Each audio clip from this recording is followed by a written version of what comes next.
ಇದು ನನ್ನ ಶಾಲೆ, ನಾನು ಓದಿ ಕಲಿತಂತಹ ಶಾಲೆ, ನಮ್ಮ ಹೆಮ್ಮೆ, ನಮ್ಮ ಶಾಲೆ. ಇಲ್ಲಿ ಇರೋ ಪ್ರತಿಯೊಂದು ಮೂಲೆನಲ್ಲೂ ಒಂದೊಂದು ನೆನಪು ಇದೆ, ಪ್ರತಿಯೊಂದು ಗಿಡಗಂಟೆಯಲ್ಲೂ ನಗು ಇದೆ, ಆಡಿದಂಥ ಆಟದ ನೆನಪು ಇದೆ. ಇಲ್ಲಿ ಇರುವಾಗ ಅದ್ರ ಮಹತ್ವ ಗೊತ್ತಾಗಲೇ ಇಲ್ಲ. ನಮ್ಮ ಸರ್ ಹೇಳೋರು, ನಿಮಗೆ ಇವಾಗ ಗೊತ್ತಾಗಲ್ಲ, ನಾಳೆ ಶಾಲೆ ಬಿಟ್ಟು ಹೋದ್ಮೇಲೆ ಗೊತ್ತಾಗತ್ತೆ ಅಂತ. ಆದರೆ ಅದು ಅವಾಗ ಆ ಮಾತಿನ ವ್ಯಾಲ್ಯೂ ಗೊತ್ತಾಗಲೇ ಇಲ್ಲ. ಹೀಗನ್ಸುತ್ತೆ, ಎಂಥ ಲೈಫ್ ಲೀಡ್ ಮಾಡ್ತಿದ್ವಿ ಅಂತ. ಈಗಲೂ ಸ್ಕೂಲ್ಗೆ ಹೋಗಬೇಕು, ಯೂನಿಫಾರ್ಮ್ ಹಾಕಬೇಕು, ಬೆಂಚಲ್ಲಿ ಕೂತ್ಕೊಂಡು ಪಾಠ ಕೇಳಬೇಕು, ಟೀಚರಿಂದ ರೂಮ್ವರೆಗೂ ಹೋಗಬೇಕು, ಊಟಕ್ಕೆ ಯಾವಾಗ ಬೆಲ್ ಮಾಡ್ತಾರಾ ಅಂತ ಕಾಯಬೇಕು ಅನಿಸುತ್ತೆ. ತಟ್ಟೆ ತಗೊಂಡು ಓಡಿ ಹೋಗೋ ಖುಷಿ ಇವತ್ತು ಫ್ಯಾನ್ಸಿ ಹೋಟೆಲ್ನಲ್ಲಿ ಕಾಸ್ಟ್ಲಿ ಫುಡ್ ತಿಂದರೂ ಸಿಗ್ತಿಲ್ಲ. ಯಾಕನ್ಬೇಕು? ಊಟ ರುಚಿ ಇಲ್ಲ ಅಂತನಾ?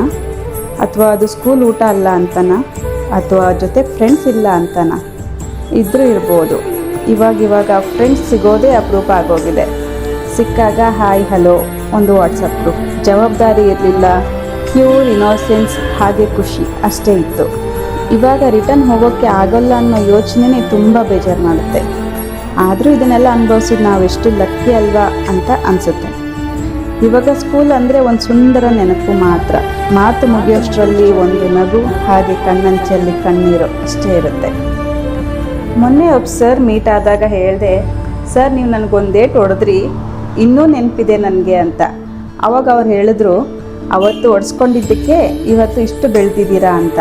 ಎಷ್ಟು ಸತ್ಯ ಅಲ್ವಾ? ಸ್ಟೂಡೆಂಟ್ ಎಷ್ಟೇ ಬೆಳಿಬಹುದು, ಏನೇ ಸಾಧನೆ ಮಾಡ್ಬೋದು, ಆದರೆ ಯಾವತ್ತಿದ್ರೂ ಅವ್ರಿಗೆ ನಾವು ಶಿಷ್ಯಂದರೆ ಅವ್ರು ನಮಗೆ ಗುರುಗಳೇ. ಎಲ್ಲರನ್ನೂ ಎಲ್ಲೆಲ್ಲೋ ಬೆಳೆಸಿ ಅವರು ಇದ್ದ ಹಾಗೆ ಸಿಂಪಲ್ಲಾಗಿ ಉಳಿದ್ಬಿಡ್ತಾರೆ. ಅಂಥ ಗುರುಗಳಿಗೆ ಒಂದು ನಮನ ಹೇಳೋಣ.